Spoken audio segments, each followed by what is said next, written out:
On February 18, the air in Port Charles felt different, charged, electric, and humming with anticipation. Word traveled fast in this town, faster than the docks at sunrise or gossip over coffee at Kelly's. And today, the news rippled through every corner: Maxie Jones was back. For some, her return was a relief. For others, it stirred up old questions, unfinished business, and emotions they'd carefully packed away.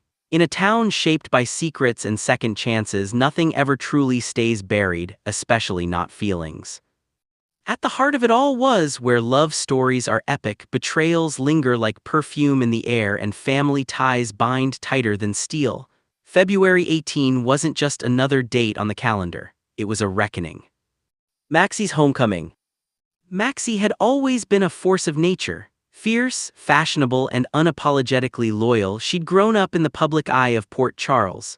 The daughter of legendary super spy Frisco and beloved Felicia, she carried both glamour and grit in equal measure.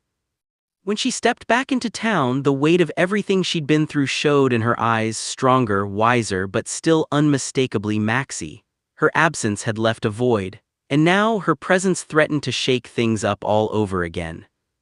Inside, whispers floated through corridors lined with memories. Nurses exchanged knowing glances. Doctors paused mid-chart. Maxie's return wasn't just personal, it was communal. In Port Charles, one person's story is everyone's story.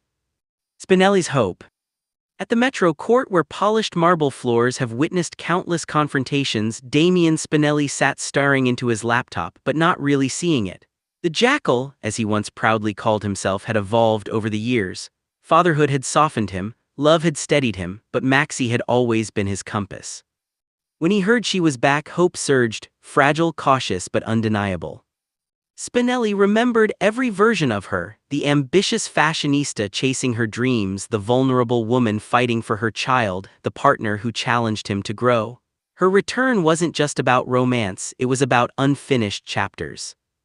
Would she see him the same way, or had time rewritten their story? Felicia's relief. Across town, Felicia Scorpio felt something she hadn't allowed herself to fully feel in months: peace. A mother never stops worrying, even in a town accustomed to danger, mob wars, kidnappings, and shocking revelations. Felicia's concern for her daughter never dulled. Maxie had always been resilient, but resilience doesn't erase pain. Seeing her daughter step back into Port Charles reminded Felicia that strength can coexist with scars. Over tea at the Scorpio Drake home, she replayed memories of Maxie as a child, bright-eyed, stubborn, fearless. That fire was still there, and maybe, just maybe, this return marked a new beginning rather than another storm. Nina's perspective. Meanwhile, Nina Reeves couldn't help but reflect on how fragile happiness can be. Nina understood what it meant to lose time, years stolen, moments missed.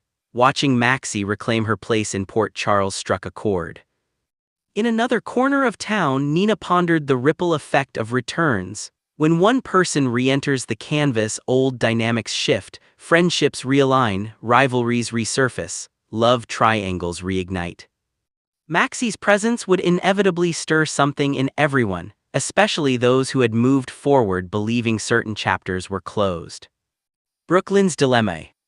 At Deception, the cosmetics company Maxie had poured her heart into, Brooklyn Quartermain stood in the office they once shared. The brand had survived scandals, secrets, and corporate chaos, but it had also been a symbol of Maxie's independence.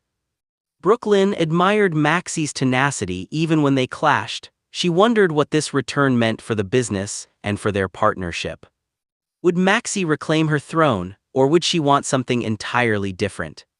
In Port Charles, professional ambitions are never separate from personal histories, and Deception had always been more than makeup, it was identity. The town reacts. From the docks to the Quartermain mansion, conversations buzzed. At Kelly's, longtime patrons debated what Maxie's return might mean. Some speculated about romance, others predicted drama. A few simply smiled, remembering her kindness in unexpected moments. Because beneath the fashion and fiery comebacks, Maxie had always been compassionate. She loved deeply, she fought fiercely, and she forgave, eventually. Port Charles thrives on reinvention. People leave thinking they need distance to heal, but healing often demands coming home. Emotional undercurrents.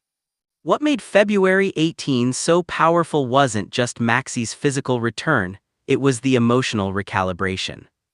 Spinelli dared to dream again. Felicia exhaled. Brooklyn braced for change. Nina reflected on second chances. And Maxie, she stood at the center of it all, quietly assessing the landscape she once knew by heart. Returning doesn't erase what happened, it doesn't undo mistakes or magically mend fractures, but it offers possibility.